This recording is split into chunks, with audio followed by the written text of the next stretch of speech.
En 1995, la ville de Saint-Laurent-sur-Rivière, ce village, situé dans la campagne française, n'apparaissait ni sur les cartes touristiques, ni dans les reportages nationaux. Traversé par une rivière étroite, entouré de champs cultivés, il vieillissait au même rythme que ses habitants. Derrière ces façades de pierre claire se cachait une routine immuable, et les cloches de l'église rythmaient la vie avec une précision inégalée. La couvent Sainte-Marie fondée à la fin du XIXe siècle, elle faisait autant partie du paysage que le pont de fer rouillé ou le marché du mercredi. À cette époque, 4 religieuses vivaient au couvent. Elles n'étaient ni mystiques, ni coupées du monde. Elles travaillaient à l'école paroissiale, visitaient les malades et organisaient des collectes de nourriture. On les connaissait par leurs noms et leurs habits. Sœur Agnès, le plus âgé, responsable de l'administration. Sœur Claire, enseignant aux jeunes enfants. Irma Lucette, responsable de l'infirmerie improvisée. Et sœur Madeleine la plus jeune, récemment transférée de Lyon. Leur vie était rythmée par une discipline rigoureuse, marquée par des horaires fixes et des gestes répétitifs. Le curé Jean Morel-Lille avait 42 ans en 1995. Ce n'était ni un homme charismatique, ni un homme ambitieux. Il avait été affecté à Saint-Laurent-sur-Rivière, faute de candidats plus qualifiés. Il s'acquittait de ses fonctions avec sérieux, mais sans enthousiasme. Il connaissait les religieuses davantage par le travail que par des liens personnels. Leurs relations étaient fonctionnelles, formelles, presque bureaucratiques. La disparition eut lieu un mardi froid et silencieux de novembre. Le matin, les habitants remarquèrent que la cloche du couvent ne sonnait pas à son heure habituelle. L'après-midi, l'école paroissiale n'ouvrit pas. En début de soirée, on parlait déjà de l'absence au marché, mais sans s'inquiéter. Dans les petits villages, les retards s'expliquent généralement avant d'être questionnés. C'est Jean qui entra dans le couvent cette nuit-là. La porte principale n'était pas verrouillée. Il n'y avait aucune trace d'effraction. Les lumières étaient éteintes, mais quelques bougies brûlaient encore à moitié, comme si on les avait laissées là à la hâte. Dans la cuisine, une marmite de soupe avait refroidi sur le feu. Dans la chapelle, les bancs étaient alignés, mais 4 livres de prière restaient ouverts. Abandonnées. Les religieuses étaient introuvables.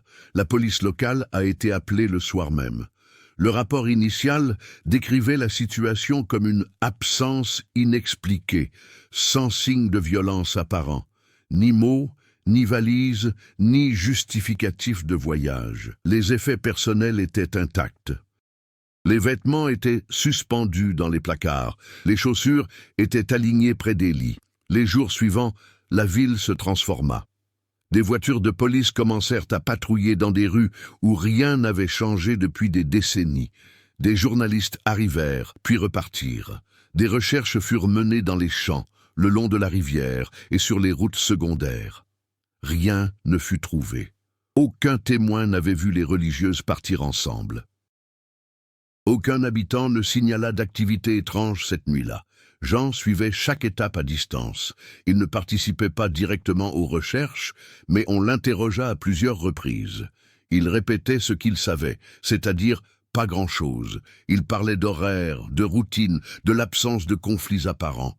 Chaque réponse lui paraissait insuffisante.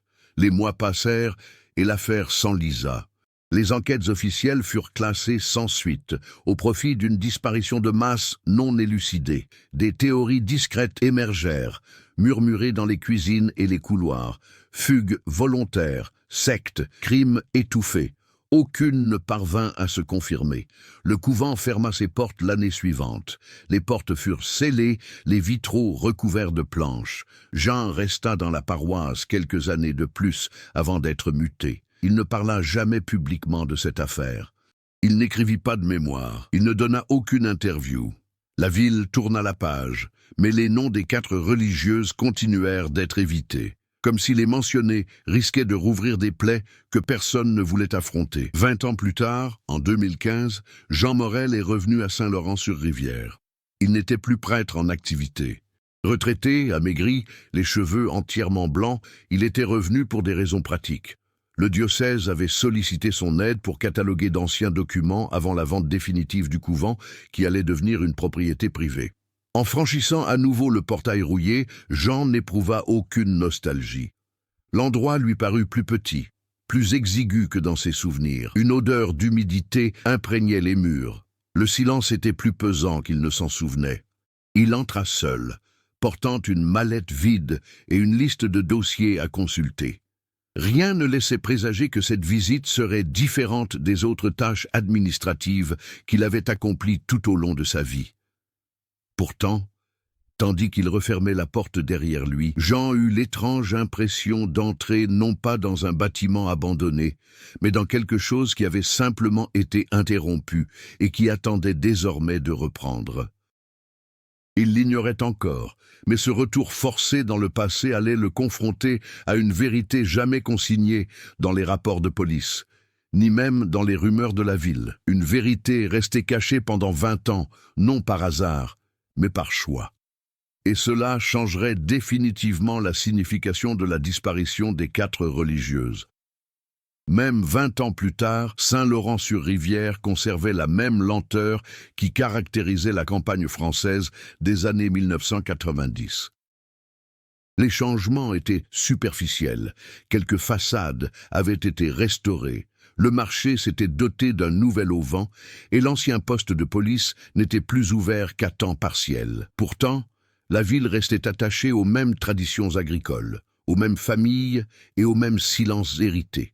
L'absence des religieuses demeurait un vide intégré au quotidien, un vide tu, mais jamais oublié.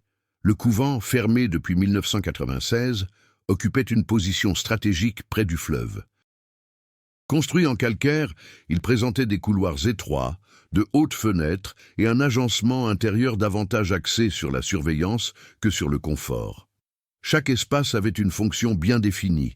Le réfectoire communiquait directement avec la cuisine.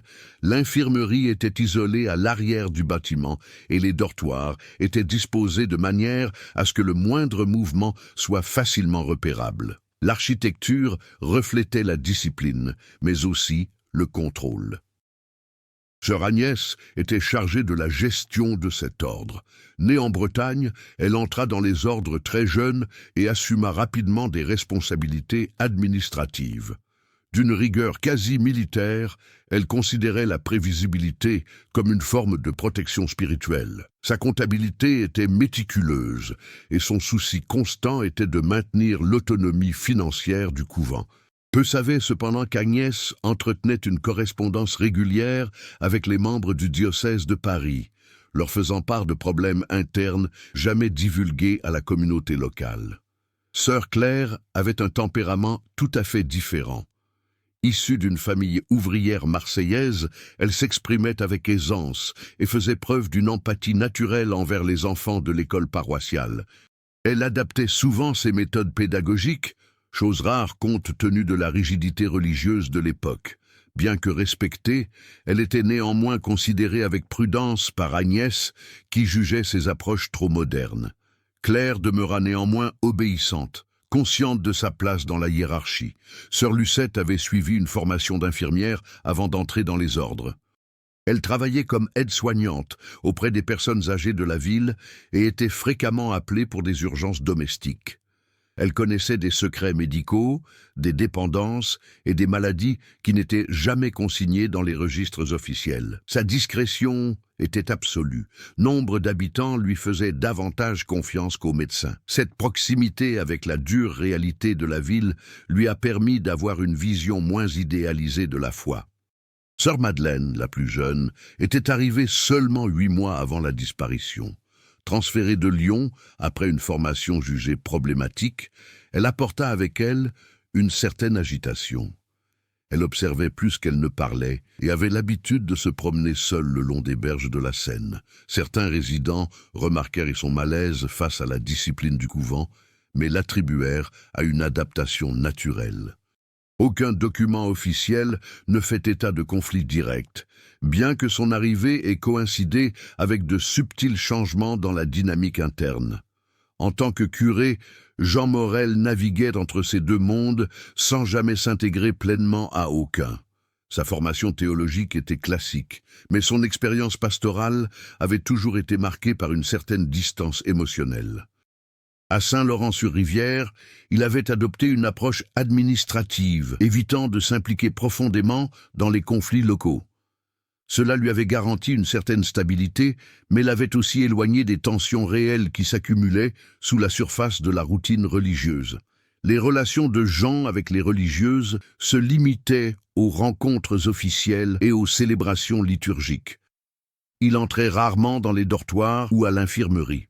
Il faisait confiance à l'organisation en place et ne remettait pas en question les décisions internes du couvent. Cette confiance sera plus tard interprétée comme de la négligence par des enquêteurs externes, bien qu'elle n'ait jamais été formellement reconnue comme une faute. Culturellement, la ville conservait des traces d'une France prénumérique. L'information circulait lentement, filtrée par les relations personnelles. Le respect de l'Église demeurait fort, mais commençait déjà à se fissurer, surtout chez les jeunes. Des scandales lointains commençaient à se faire sentir, même de manière diffuse. Dans ce contexte, le couvent faisait office de symbole de stabilité morale, même si, en interne, il était loin d'être immuable. L'antagonisme dans cette histoire ne se manifestait pas par un personnage isolé, mais par un système tacite, des règles non écrites, des hiérarchies implicites et des décisions prises à l'abri des regards de la communauté façonnaient les comportements. Chaque personnage évoluait dans ce cadre, conscient que le remettre en question pouvait entraîner des conséquences imprévisibles. À son retour en 2015, Jean découvrit non seulement un bâtiment abandonné, mais aussi l'accumulation de choix jamais assumés. Les murs décrépits, les placards vides et les couloirs obscurs témoignaient passivement d'une coexistence marquée par l'obéissance, l'omission et une peur refoulée. Le monde qui avait permis la disparition des 4 religieuses demeurait intact dans son essence, recouvert seulement de poussière et de temps. La réouverture informelle du couvent en 2015 n'avait pas été annoncée à la ville, mais elle ne resta pas secrète longtemps. De petits camions commencèrent à se garer près du portail et des techniciens se mirent à circuler avec leurs bloc-notes. Jean observait la scène à distance, concentré sur son travail de catalogage. Chaque pièce revisitée faisait ressurgir des souvenirs incomplets, non pas émotionnels, mais factuels. Il suivait la méthode demandée par le diocèse, classant les documents par date et par fonction. Cependant, plus il avançait, plus il constatait d'étranges lacunes, des périodes entières sans aucune trace écrite, comme si certains mois n'avaient jamais existé officiellement. Dans l'ancien bureau administratif, Jean découvrit des armoires métalliques rouillées contenant des dossiers qui ne figuraient pas sur la liste envoyée par le diocèse. Il s'agissait de documents internes du couvent, simplement numérotés. En les ouvrant, il remarqua des rapports de routine qui allaient au-delà des questions financières. On y trouvait des notes sur le comportement, des observations et des comptes rendus d'avertissements internes. Rien n'était explicitement illégal, mais le ton laissait présager une surveillance constante entre les religieuses. Des dates proches de la disparition apparaissaient avec une fréquence inhabituelle. Jean réalisa qu'il n'avait jamais eu accès à ces documents lorsqu'il était prêtre en activité. Entre-temps, la présence de Jean commença à éveiller la curiosité des habitants les plus âgés. Ceux qui avaient participé aux recherches en 1995 se mirent à l'observer de loin. Certains tentèrent de l'approcher, mais il restait laconique dans ses réponses. Le retour de l'ancien prêtre sembla rouvrir un passé que beaucoup avaient appris à ignorer. Des commentaires commencèrent à circuler, non pas sous forme d'accusations directes, mais comme de vieux doutes qui refassent surface. La disparition des religieuses cessa d'être un simple fait divers et reprit les allures d'un problème non résolu. À l'intérieur du couvent, Jean entreprit de recouper les informations. Il compara les dates des rapports internes avec les registres paroissiaux et constata des incohérences flagrantes. Des événements relatés en interne n'apparaissaient pas dans les procès-verbaux officiels. Des réunions internes étaient mentionnées sans aucune référence externe. Un schéma se dessina. Les décisions importantes étaient prises exclusivement au sein du couvent, sans communication formelle à la paroisse. Cela contredisait le protocole diocésain en vigueur à l'époque. Jean réalisa qu'il avait accordé trop de confiance à une structure fonctionnant en parallèle de son autorité. Le conflit prit une nouvelle tournure lorsque Jean découvrit une lettre non envoyée, écrite par sœur Agnès. Adressée à une supérieure à Paris, la lettre décrivait des situations irréversibles et la nécessité d'une intervention discrète. Aucune réponse n'y était jointe. La lettre était datée de 2 semaines avant la disparition. À la lecture de ces lignes objectives, Jean ressentit une toute autre gravité. Aucune émotion n'y transparaissait, seulement une urgence administrative. Cela indiquait qu'Agnès anticipait une issue, même si celle-ci restait incertaine. Cette découverte amena Jean à s'interroger sur ses propres actions passées. Il ne chercha pas l'absolution, mais entreprit de reconstituer chronologiquement les jours précédant la disparition. Il se souvenait de changements subtils dans le comportement des religieuses, de réunions annulées, de réponses évasives. Pris isolément, rien n'avait été alarmant, mais à présent tout formait un ensemble cohérent. Le conflit n'avait pas surgi soudainement en 1995. Il s'était lentement construit, alimenté par le silence et une hiérarchie rigide. Entre-temps, Jean se heurta à une résistance institutionnelle. Lorsqu'il informa le diocèse des documents qu'il avait trouvés, il reçut des instructions vagues lui enjoignant de se limiter au catalogage. Aucune demande d'enquête officielle ne fut formulée. La réaction manifesta un malaise, non de la surprise. Ce conflit prit alors une ampleur inattendue. Jean comprit que sa quête de compréhension allait à l'encontre d'intérêts toujours en jeu. Pour la première fois, il ne se soumit pas aveuglément à la directive d'un supérieur. Des personnages secondaires commencèrent à prendre de l'importance.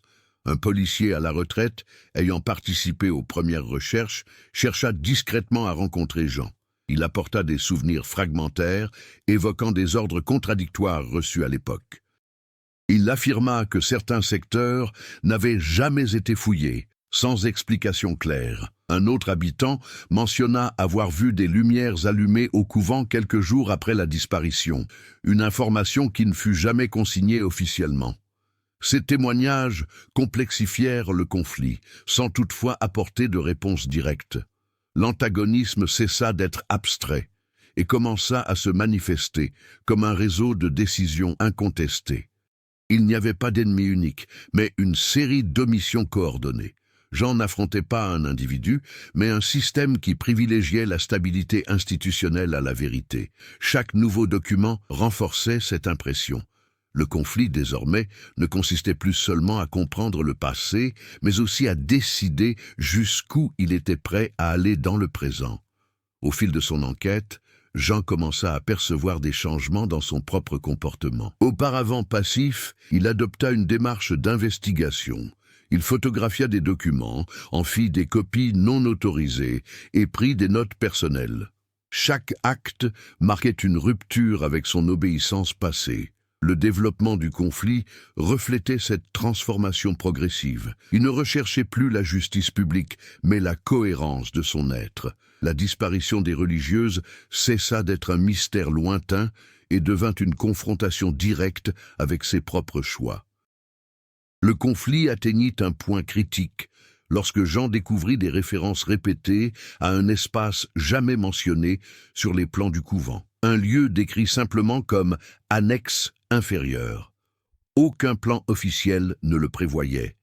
Les mentions se multiplièrent à l'approche de novembre 1995. Jean comprit qu'il existait quelque chose de physique, encore inexploré. Le conflit cessa alors d'être purement documentaire. Il devint concret, spatial et imminent, annonçant une révélation désormais inévitable. L'existence de cette annexe, dite inférieure, ajouta une nouvelle dimension à l'intrigue. Jean ne parla immédiatement à personne de sa découverte. Il préféra observer le couvent sous un autre angle, analysant les murs, les niveaux irréguliers et les portes scellées. Peu à peu, il remarqua des incohérences architecturales qui lui avaient échappé jusque-là. Certains couloirs s'interrompaient brusquement et par endroits, les murs présentaient des épaisseurs inhabituelles. Cette dimension spatiale commença à s'entremêler au mystère central, laissant supposer que le bâtiment dissimulait bien plus qu'une simple négligence structurelle. Entre-temps, la ville a réagi de manière fragmentée au retour de Jean. De petits groupes se sont formés au café du coin, évoquant des souvenirs sélectifs. Certains habitants défendaient l'idée que les religieuses étaient parties volontairement, tandis que d'autres avouaient leur malaise face à cette version. Une ancienne institutrice a révélé avoir reçu des lettres de sœur Claire après la disparition, mais ne les avoir jamais montrées à personne. Cette révélation a créé une dimension émotionnelle, remettant en question la notion de disparition pure et simple et suggérant des dissensions au sein de la communauté religieuse. Un autre élément du passé de sœur Madeleine a émergé. Jean a retrouvé des documents relatifs à son transfert dans les archives diocésaines externes. Il a découvert qu'elle avait demandé une dispense temporaire de ses vœux qui lui avait été refusée quelques mois auparavant. La demande mentionnait un environnement incompatible avec le discernement spirituel. Aucun autre détail n'était fourni. Cette information a compliqué le conflit en révélant que le couvent connaissait déjà une instabilité interne avant 1995. La jeunesse et l'agitation de Madeleine, autrefois considérées comme des traits isolés, ont commencé à symboliser un point de rupture institutionnelle. La pression du temps commença à se faire sentir dès l'annonce officielle de la vente du couvent. Le diocèse fixa un délai très court pour l'inventaire. Ce délai limitait le temps dont disposait Jean pour examiner l'annexe inférieure, avant que des travaux de rénovation n'effacent toute trace matérielle. Chaque jour perdu augmentait le risque de perdre des preuves décisives. Cette contrainte pratique imposait une urgence concrète, forçant Jean à agir malgré l'absence de soutien officiel. Le temps, tel un antagoniste silencieux, accélérait les décisions. Entre-temps, les relations de Jean avec le diocèse se tendirent. Les appels téléphoniques étaient évités et les réponses écrites devinrent impersonnelles. Un supérieur suggéra de classer certains documents comme non pertinents. Cette tentative d'étouffement renforça l'impression que la vérité n'était pas souhaitée. Ce contexte institutionnel s'avéra fondamental pour comprendre l'ampleur du silence maintenu pendant des décennies. Jean se confrontait non seulement au passé, mais aussi à une structure encore active et sur la défensive. Une autre difficulté surgit lorsque Jean décida d'interroger discrètement des parents éloignés des religieuses. Il retrouva une nièce de sœur Lucette qui déclara avoir reçu de l'argent anonymement des années après la disparition. De petits virements réguliers sans expéditeur identifié. Ce fait n'avait jamais été signalé à la police. Cette intrigue financière laissa entrevoir la possibilité d'une survie ou d'une tentative de compensation discrète. Aucune conclusion ne put être tirée immédiatement, mais cette information ajouta une ambiguïté morale à l'énigme centrale, excluant les explications simplistes. À l'intérieur du couvent, Jean découvrit des objets déplacés, absents des registres précédents. Un banc en bois avait été retiré de la chapelle et placé près d'une cloison. Des marques au sol témoignaient d'une utilisation fréquente. Ces indices matériels suggéraient une activité organisée et répétitive, et non un événement isolé. La disparition des religieuses commençait à apparaître comme le fruit d'un processus, et non comme une décision soudaine. Chaque détail matériel renforçait l'idée d'une planification interne. Les intrigues secondaires commencèrent à converger lorsque Jean remarqua des signes d'isolement parmi les religieuses. Les archives indiquaient que les repas avaient commencé à être pris séparément des semaines avant la disparition, ce qui contredisait les règles fondamentales de la vie conventuelle. Cette fragmentation interne révéla des conflits interpersonnels non consignés officiellement. Cette complexité émotionnelle montrait que la communauté était déjà fracturée, rendant plausible l'hypothèse de décisions extrêmes prises sous une pression prolongée. La tension monta d'un cran lorsque Jean découvrit enfin une porte scellée derrière des étagères anciennes. Le bois était renforcé de l'intérieur et non de l'extérieur. Cela indiquait un contrôle d'accès interne. L'intrigue architecturale atteignit son point culminant, se reliant directement au conflit principal. Jean n'avait toujours pas ouvert le passage, mais la simple confirmation de son existence validait des décennies de doute. L'espace caché cessa d'être une hypothèse et devint une réalité concrète. Toutes les intrigues secondaires convergèrent désormais vers la même conclusion provisoire. La disparition des religieuses n'était pas un acte unique et chaotique. Elle résultait de décisions successives, prises dans un cadre clos, sous le joug de règles rigides et d'un silence institutionnel. Chaque récit parallèle, chaque détail apparemment insignifiant, renforçait la trame principale. Jean comprit que résoudre ce mystère exigerait d'affronter non pas un seul secret, mais la somme des choix accumulés au fil du temps. Jean décida d'ouvrir la porte scellée par un matin pluvieux, alors que le couvent était vide. Il ne demanda ni permission, ni ne prévint le diocèse. Il utilisa de simples outils trouvés dans la réserve, retirant soigneusement les planches pour ne laisser aucune trace. Le bois céda après quelques minutes de pression constante. Derrière, apparut un étroit escalier descendant, imprégné d'une odeur de moisie et de pierres anciennes. L'existence de l'annexe inférieure cessa d'être une hypothèse et devint un fait indéniable, modifiant définitivement le cours de l'enquête personnelle de Jean.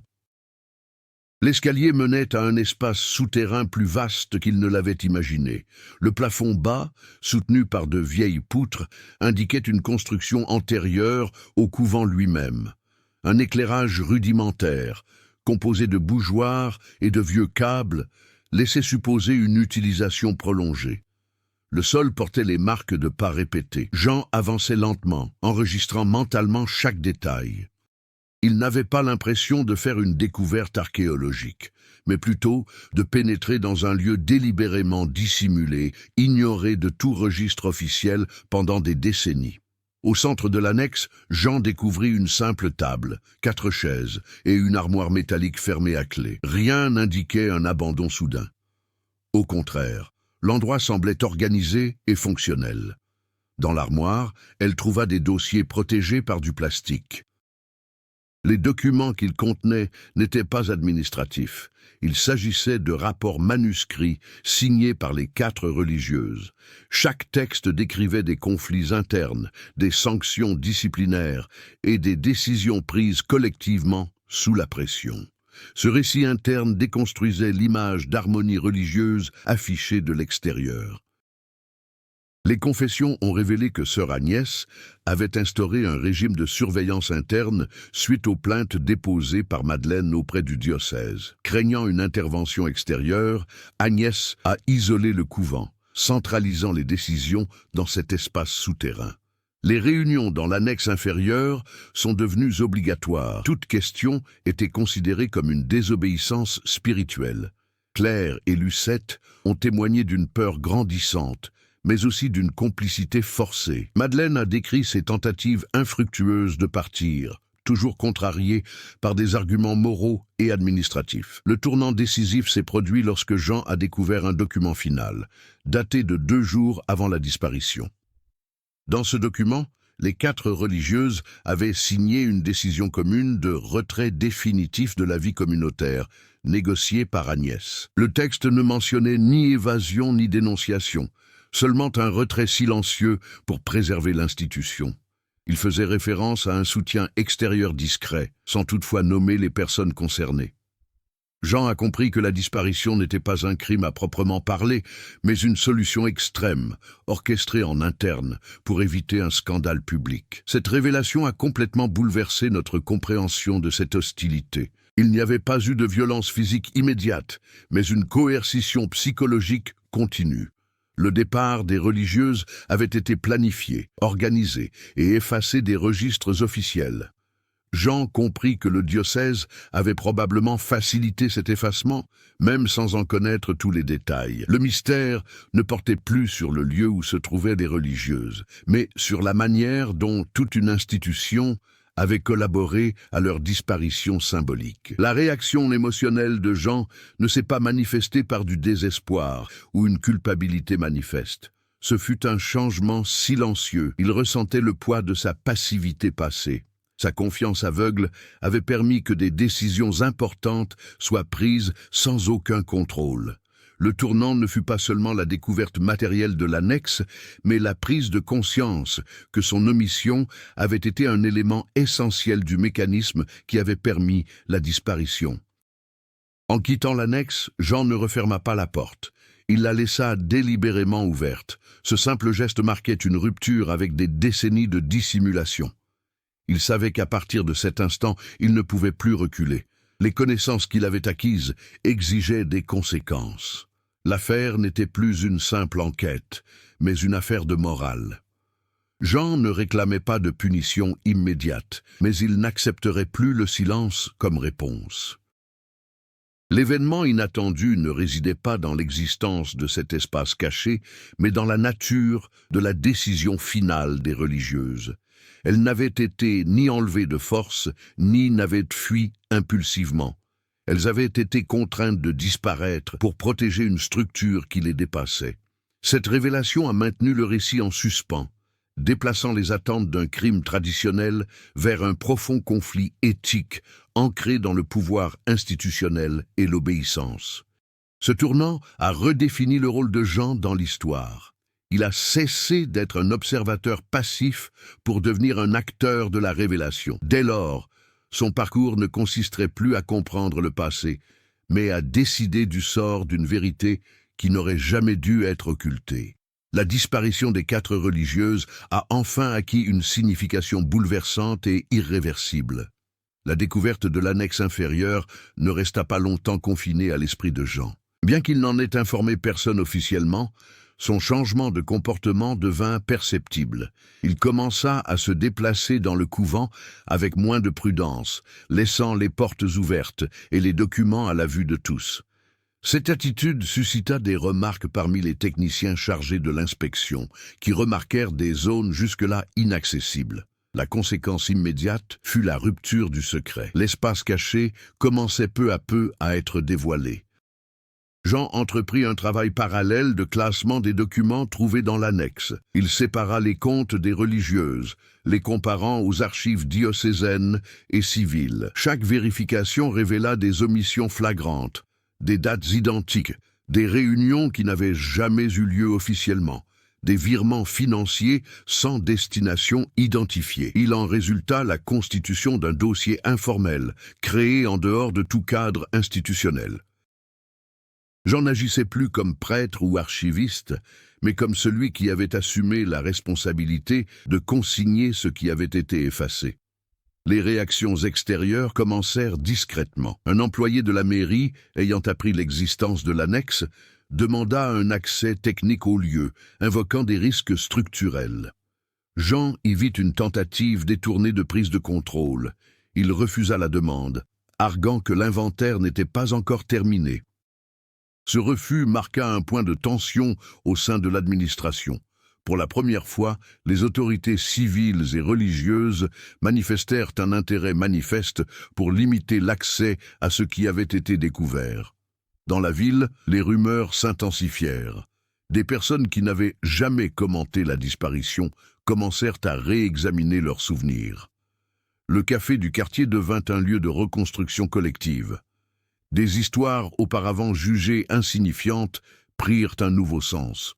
Un habitant affirma avoir vu une voiture officielle garée derrière le couvent la semaine de la disparition. Un autre mentionna des documents brûlés par une nuit pluvieuse. Ces réactions n'apportaient aucune preuve, mais indiquaient que le silence avait été entretenu par commodité. Jean dut faire face à des réactions personnelles inattendues. En relisant les témoignages des religieuses, il commença à percevoir ses propres interactions sous un jour nouveau. De petites décisions administratives prises par le passé révélèrent des conséquences plus vastes. Il ne s'en blâmait pas ouvertement, mais reconnaissait sa part de responsabilité, même indirecte. Cette conséquence émotionnelle entraîna un changement radical d'attitude. La neutralité n'était plus envisageable. Chaque nouvelle action devait désormais répondre à la question qu'il avait éludée pendant des décennies. Qu'aurait-il dû faire? Le diocèse réagit avec une lenteur calculée. Un représentant fut dépêché pour évaluer l'avancement de l'inventaire. La conversation, cordiale, était pourtant chargée de sous-entendus. Jean perçut des tentatives subtiles de minimiser l'importance des documents découverts. Aucun ordre explicite ne fut donné, mais l'attente d'une conclusion rapide était manifeste.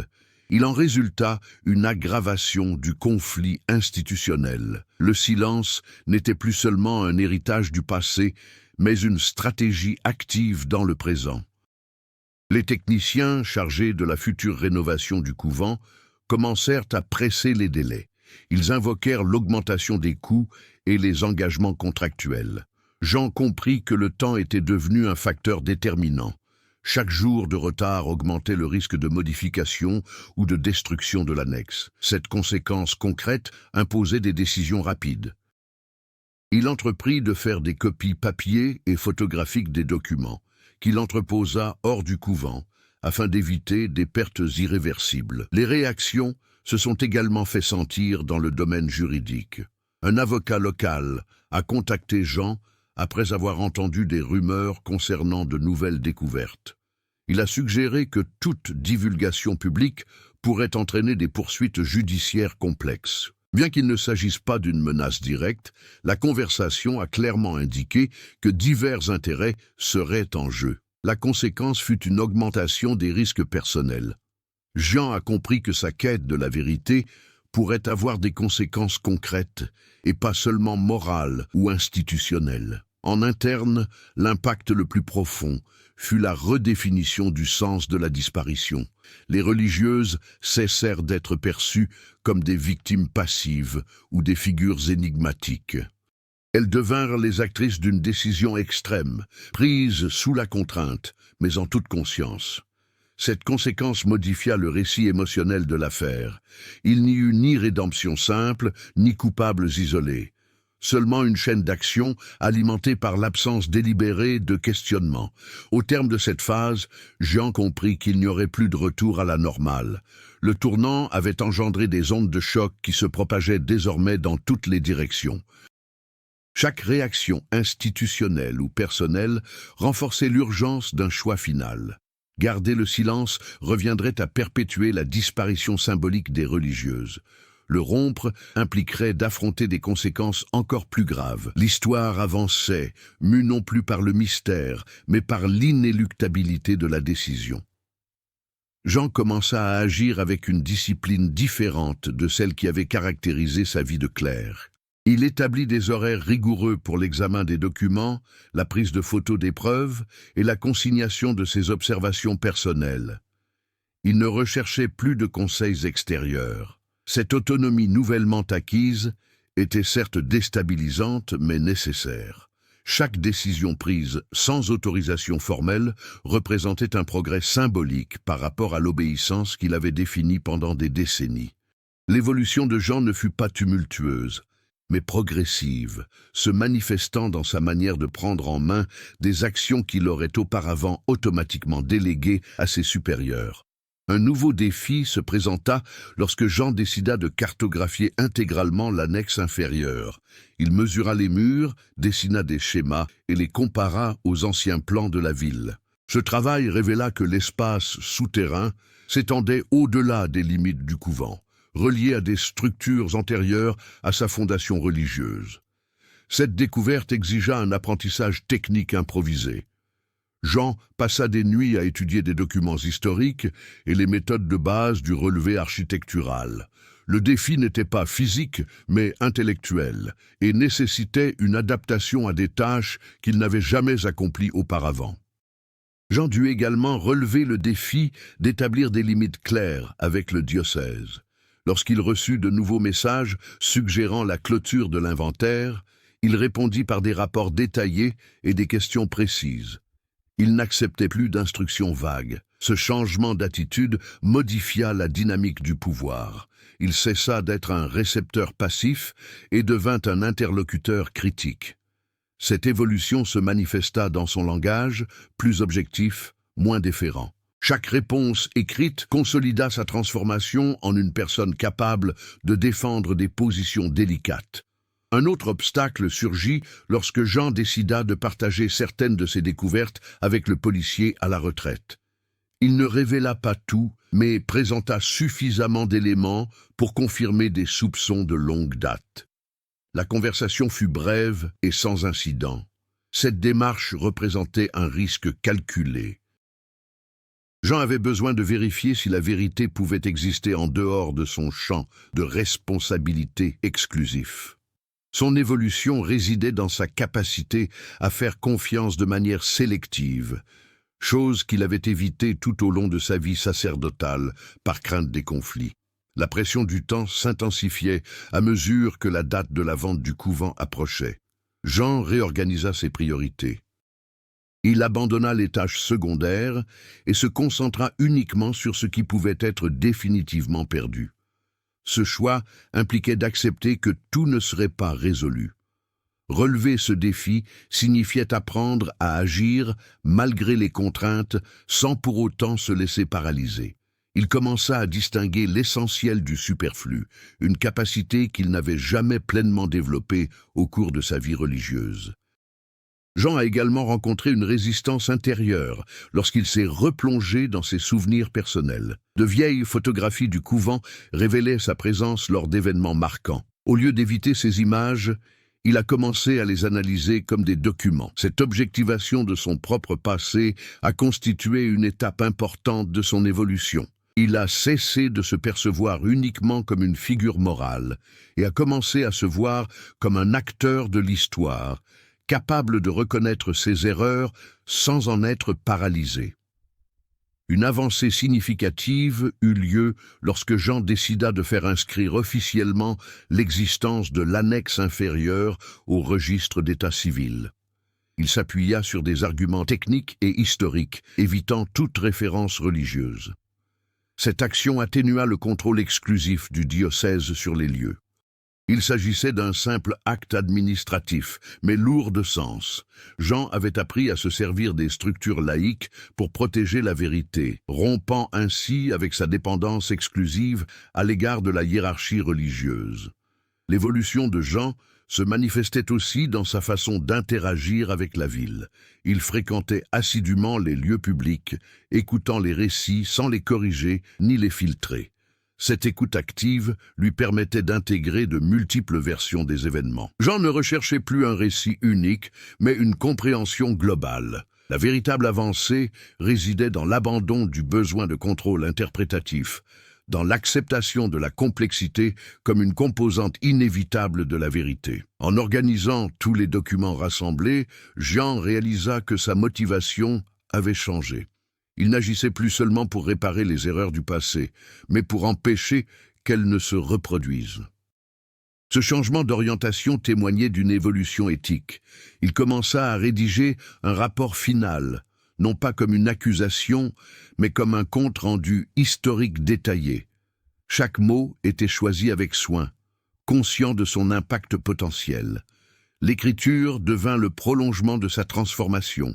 Au terme de cette étape, Jean était prêt à affronter l'issue du conflit, non pas parce qu'il avait dissipé ses doutes et ses craintes, mais parce qu'il avait appris à agir malgré eux. Son évolution ne l'avait pas rendu héroïque, mais seulement responsable. Il comprenait désormais que la vérité n'exige pas la perfection morale, mais seulement une volonté constante d'agir. Cette préparation silencieuse ouvrait la voie à la confrontation finale, où des choix définitifs devraient être faits. Le rapport étant presque terminé, Jean s'attacha à éliminer tout problème en suspens susceptible d'affaiblir sa position. Il rassembla des copies certifiées conformes d'anciens plans, des documents d'état civil et de la correspondance interne. Il organisa le tout par ordre chronologique rigoureux. Chaque document renforçait la cohérence de l'ensemble. La préparation était à la fois d'ordre enquête et stratégique. Jean savait que la moindre faille serait exploitée pour discréditer le rapport. Cette extrême minutie témoignait de sa conviction que l'affrontement final ne serait pas émotionnel, mais technique, institutionnel et irréversible. Les intrigues secondaires commencèrent à se dévoiler discrètement. L'ancien policier, confirma ses soupçons par écrit, sans porter d'accusation directe. La nièce de sœur Lucette autorisa l'utilisation anonyme de ces informations financières. L'institutrice, qui avait reçu des lettres de sœur Claire, remit les enveloppes, datées des années après la disparition, sans adresse d'expéditeur identifiable. Ces dénouements ne résolurent pas tout, mais ils mirent un point final à des affaires en suspens. Chaque élément contribua à consolider le terrain pour le dénouement, réduisant les incertitudes périphériques et renforçant le cœur du conflit. La vente du couvent était officiellement prévue pour la semaine suivante. Des engins de démolition avaient déjà été loués pour les travaux de rénovation. Jean savait qu'il n'y aurait pas de délai supplémentaire. La tension narrative s'intensifiait, non pas à cause de nouvelles découvertes, mais à cause de la fin imminente. Le temps devenait un adversaire direct. Chaque jour exigeait des décisions plus rapides. La préparation du dénouement prenait un caractère concret, avec des choix qu'il était impossible de reporter sans conséquences irréversibles. Jean décida alors de solliciter une réunion officielle avec les représentants du diocèse et les autorités civiles locales. Il ne révéla pas l'intégralité du contenu du rapport, se contentant d'indiquer qu'il contenait des constatations structurelles et documentaires pertinentes. Cette convocation marqua un tournant décisif. En agissant ainsi, Jean transposa le conflit de la sphère privée à la sphère publique institutionnelle. La préparation aboutit à une révélation contrôlée. Il ne recherchait pas le scandale, mais la reconnaissance officielle de l'existence d'un problème qu'il était désormais impossible d'ignorer. Dans les jours précédant la réunion, Jean retourna une dernière fois dans l'annexe du bas. Non pour y chercher de nouvelles preuves, mais pour confirmer sa décision. Il observa l'espace, désormais éclairé naturellement par la porte ouverte. L'endroit lui paraissait moins oppressant, presque ordinaire. Ce changement symbolique renforça sa conviction. Le secret avait perdu son pouvoir, exposé au grand jour. La préparation émotionnelle était achevée. Jean n'avait plus besoin de se convaincre de ce qu'il devait faire, mais seulement d'agir. La ville réagit avec une appréhension contenue. La nouvelle de la réunion se répandit rapidement. Les habitants de longue date commencèrent à discuter ouvertement de l'affaire. Point d'hystérie, seulement une attention soutenue. La préparation collective à ce moment crucial créa une atmosphère de tension palpable. La disparition des religieuses cessa d'être tabou et devint un sujet légitime. Ce changement social indiquait que le silence ne pourrait plus être rétabli après la confrontation imminente. Jean relut une dernière fois le rapport en silence. Il en peaufina le style, supprima les adjectifs superflus et conserva un ton factuel. Point d'accusation directe, seulement un exposé des décisions, des dates et des conséquences. Ce choix était délibéré. Il savait que l'impact du dénouement viendrait de la clarté, non de l'indignation.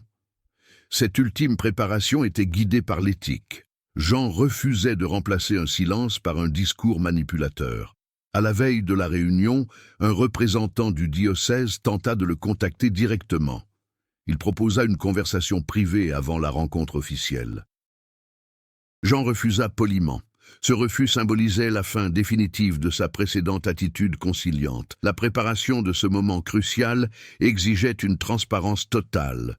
Toute négociation préalable aurait compromis l'intégrité du processus. Jean savait que sa force, à cet instant précis, résidait dans la cohérence entre ses paroles et ses actes. La nuit précédente avait été silencieuse. Jean n'avait ni bien ni mal dormi. Il avait rangé ses affaires, fait des photocopies et tout préparé. Aucune anxiété excessive ne l'envahissait. Cette préparation minutieuse lui avait insufflé un calme profond. Il savait que le dénouement ne résoudrait pas tous les problèmes, mais qu'il marquerait un tournant décisif. La vérité, une fois révélée, était irrévocable. Cette certitude sous-tendait sa position. Au lever du jour, Jean se dirigea d'un pas assuré vers le couvent. Les portes restaient ouvertes. Techniciens, représentants civils et membres du diocèse commencèrent à arriver. Tout était en place. Les préparatifs étaient terminés. Le conflit central allait être révélé au grand jour. Le dénouement ne serait pas une explosion soudaine, mais le résultat inévitable de tout ce qui avait été soigneusement préparé jusqu'à cet instant. La réunion débuta dans l'ancien hall du couvent, aménagé pour l'occasion. Des représentants du diocèse, des autorités municipales et des techniciens prirent place autour d'une table improvisée. Jean resta debout, sans chair ni symbole religieux. Lorsqu'il prit la parole, il n'y eut pas de longues introductions. Il présenta d'emblée l'existence de l'annexe inférieure, en exhibant plans, photographies et registres d'état civil nouvellement intégrés. Le silence qui suivit n'exprima pas une surprise absolue, mais plutôt une confirmation gênante. Le secret avait cessé d'être privé et était désormais éventé. Jean procéda chronologiquement, reliant les documents internes du couvent aux décisions administratives externes. Chaque affirmation était étayée par des preuves matérielles. Il ne haussa pas le ton et n'accusa personne directement. Il démontra simplement comment le renvoi des 4 religieuses avait été planifié, consigné en interne, puis effacé de l'extérieur. La clarté du déroulement des événements empêcha toute interruption. Le point culminant du récit commença à se dessiner non sous l'effet de l'émotion, mais par une logique implacable. L'histoire, qui paraissait auparavant fragmentée, se révélait désormais comme un système cohérent d'actions délibérées. Le tournant décisif survint lorsque Jean présenta les lettres de sœur Claire, écrites des années après sa disparition. Elles ne révélaient pas où elle se trouvait, mais confirmaient sa survie et la séparation forcée. Un représentant du diocèse tenta de contester leur authenticité, mais fut interrompu par un fonctionnaire qui reconnut l'entête. Cet instant fit voler en éclats le dernier argument plausible de l'ignorance institutionnelle. Le récit officiel, construit pendant des décennies, s'effondra. La disparition cessa d'être un mystère et devint la preuve d'une dissimulation concertée. Les réactions furent immédiates et variées. Certains représentants gardèrent un silence absolu, d'autres échangèrent des regards tendus. Aucune objection formelle ne fut soulevée. Jean comprit que le point culminant ne nécessitait pas de confrontation verbale. La vérité, une fois établie, se passait de débat. Il ne cherchait pas des aveux publics, mais seulement un dossier irréfutable. La transformation du protagoniste était manifeste. L'homme qui avait auparavant fui le conflit assumait désormais la révélation complète sans hésitation ni recul. Le moment le plus tendu survint lorsque Jean présenta le document final signé par les 4 religieuses, détaillant la décision de retrait silencieux. La lecture ne fut interrompue que par le murmure lointain de la rivière. Là, le conflit central se résolut. Il n'y avait pas de crime classique, mais de coercition institutionnelle. Il n'y avait pas de coupable isolé, mais une série de décisions qui privilégiaient l'image de l'institution au détriment des vies individuelles. Ce dénouement singulier déjoua les attentes simplistes, offrant une conclusion plus troublante et réaliste. Les réactions du public commencèrent à se manifester au sein même de la salle. Un élu municipal demanda l'ouverture d'une enquête administrative. Un autre suggéra la préservation immédiate du couvent en tant que site historique. Ces actions concrètes indiquaient que le dénouement n'était pas qu'un simple événement narratif, mais qu'il avait des conséquences. Jean observait, conscient que la maîtrise du processus lui échappait désormais. Son rôle, à cet instant, était de conclure, non de diriger. Jean conclut sa présentation sans faire appel à l'émotion.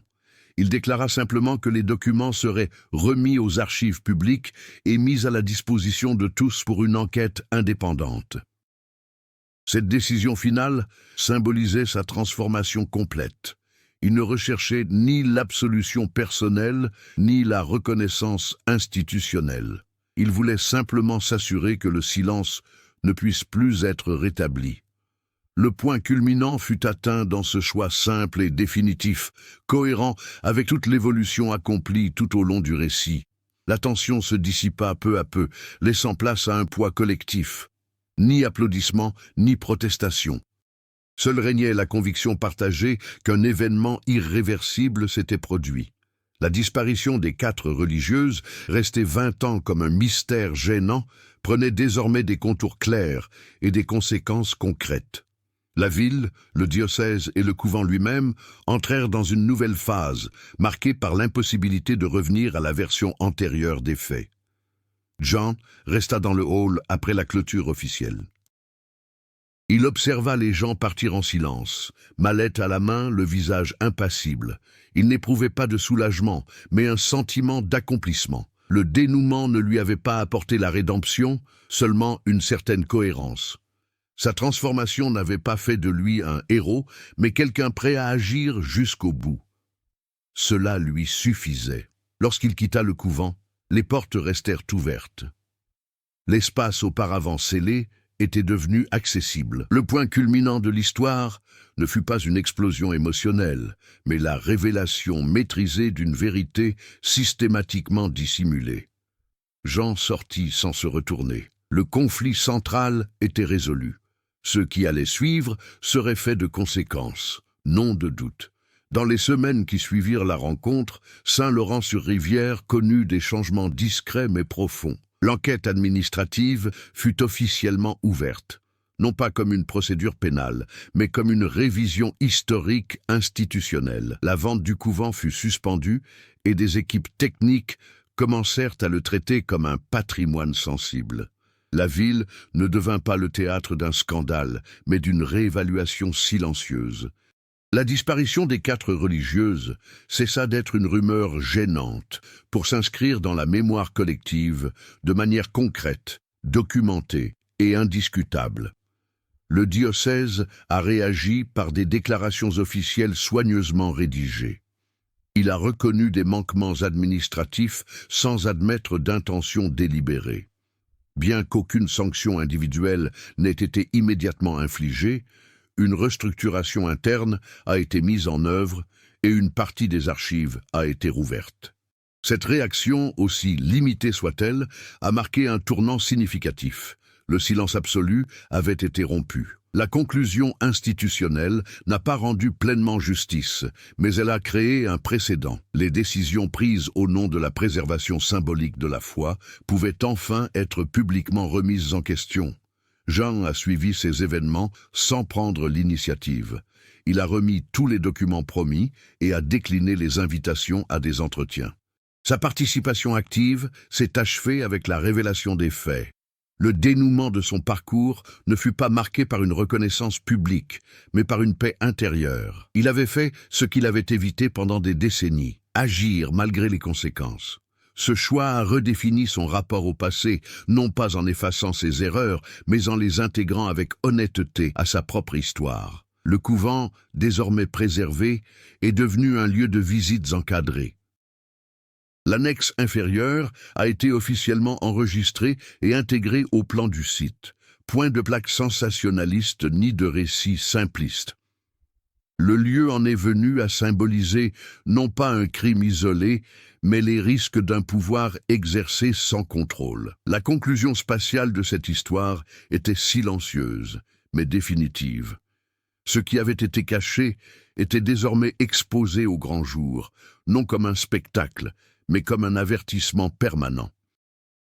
Les 4 religieuses restaient physiquement absentes, mais elles cessèrent d'être invisibles.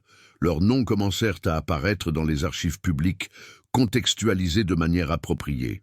Non pas comme des martyrs, ni comme des complices, mais comme des personnes ayant fait des choix sous une pression extrême.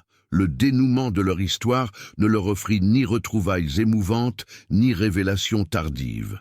Il offrit quelque chose de plus conforme à la réalité, une reconnaissance institutionnelle tardive et une restitution symbolique de leur récit.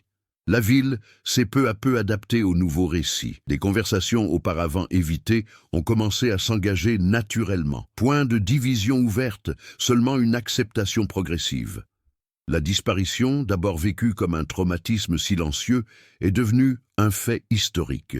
Cette conclusion collective a démontré que les vérités complexes n'ont pas à détruire les communautés. Abordées avec responsabilité, elles peuvent redéfinir les valeurs et les limites du vivre ensemble.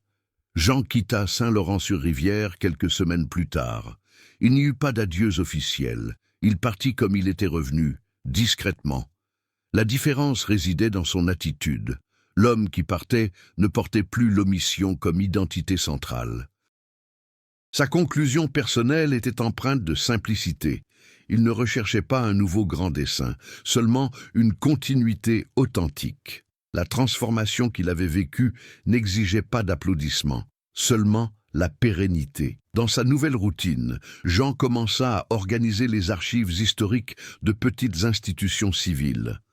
Un travail technique et discret, sans intervention de l'autorité religieuse. Ce choix reflétait sa conviction éthique. Il n'avait pas renié sa foi, mais avait redéfini son rapport au pouvoir. Il privilégiait désormais les espaces où la transparence était une exigence, non une concession. Son parcours ne s'acheva pas par une rupture totale, mais par un repositionnement conscient. L'impact de ses actes continua de se faire sentir lentement. De nouvelles recherches universitaires émergèrent, analysant le cas comme un exemple de coercition institutionnelle non violente. Le couvent devint un point de référence dans les débats sur la gouvernance religieuse. Ses conséquences à long terme échappaient au contrôle de Jean, mais découlaient directement de sa décision finale. La portée de l'histoire dépassa le cadre des personnages pour toucher le monde qui les entourait. Finalement, la disparition des 4 religieuses ne trouva pas d'explication simpliste, mais une vérité structurée. La conclusion n'apporta pas un réconfort total, mais une cohérence. Le silence fit place au document, l'omission à la responsabilité. Jean comprit que toutes les histoires n'exigent pas de fin spectaculaire. Certaines requièrent simplement que quelqu'un, à un moment donné, décide de ne plus fermer la porte. Des années plus tard, le couvent demeure silencieux, mais non désert. Des chercheurs visitent l'annexe, des étudiants lisent des rapports, des habitants passent devant, sans détourner le regard. Jean observe tout de loin, vivant discrètement dans une autre ville. Parfois, il reçoit des lettres sans expéditeur, brèves, écrites d'une main soignée. Elles ne répondent jamais aux questions directes, se contentant de confirmer que le choix fait en 1995 a permis d'éviter le pire. Jean conserve ces lettres sans les montrer à personne. Il comprend enfin que certaines vérités ne cherchent pas à être redécouvertes, mais seulement à être reconnues, mémorisées et à s'inscrire durablement dans le temps. Dès lors, le passé cesse de blesser et commence à exister comme un témoignage collectif, humain et suffisant, transmis de génération en génération. Si cette histoire vous a captivé jusqu'ici, sachez qu'elle ne s'arrête pas là. Des cas réels, des silences institutionnels et des choix humains continuent de se produire chaque jour, souvent dans l'ombre. Partagez dans les commentaires ce qui vous a le plus marqué dans ce récit et comment vous avez interprété les décisions finales. Votre point de vue enrichit le débat et permet à ces histoires de rester d'actualité. Si vous appréciez les récits approfondis, réalistes et instructifs comme celui-ci, abonnez-vous à la chaîne pour ne manquer aucun épisode. Activez les notifications, soutenez le contenu et rejoignez cette communauté qui refuse le silence comme réponse. Merci de nous avoir suivis jusqu'au bout.